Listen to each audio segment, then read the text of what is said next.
Hello friends, my name is Rebecca and I'm so excited to be coming to you from the Iowa Children's Museum to be presenting you with your activity for this week, which is all about ramps and pathways. But before we get into that activity, let's talk about what a ramp is.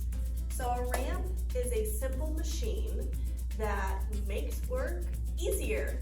So taking that back, work is something that requires energy to do.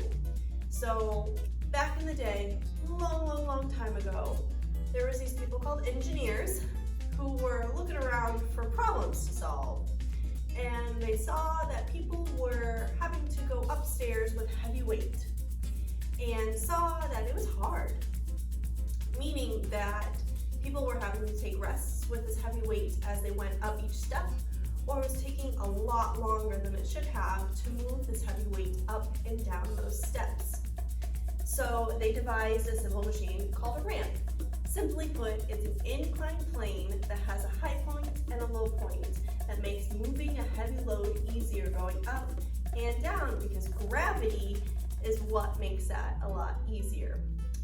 So gravity is a force that's working on us all the time here on Earth. It's what pulls us back down to Earth when we jump up, and it works on everything from a mouse to a bouncy ball to me and you. And that force we have to take into account whenever building anything. And so that's why a ramp works really well, because it uses gravity to its advantage.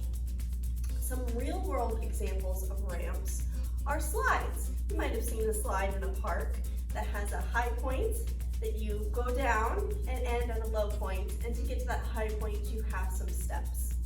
There are some other real-world ramps, such as wheelchair accessible ramps that make it easier for people who are handicapped or wheelchair bound to be able to get from one level to another level in a building or outside of a building.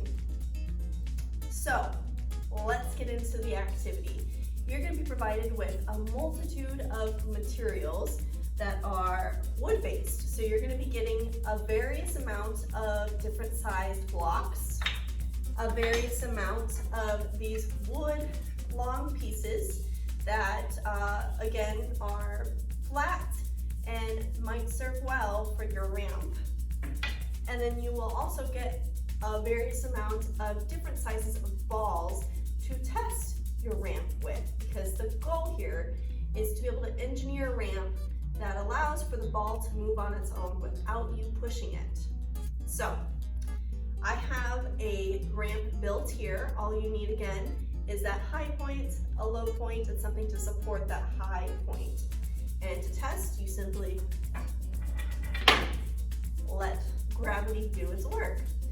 And the opportunities are endless with these materials.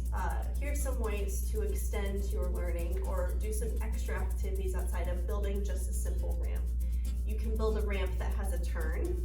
You can build something at the end of your ramp to stop your ball from going somewhere. You can test to see how fast different sized balls go down the ramp, see if a smaller ball goes faster or a larger ball goes faster. You can create a roller coaster kind of situation where you have the ball go down and then up and then down again. You can make a giant ramp. You can make the smallest ramp. You can make a ramp that makes the ball go really slow. But the key is, again, allowing the ball to move on its own rather than you pushing it. You can have the ball go into a target. You can have a maze at the end of the ramp that your ball has to go through. Honestly, the opportunities are endless, and we love to see the kinds of ramps that you guys are building in your classrooms. Good luck. We're so excited for you to be able to do this activity, and thanks for coming to play today.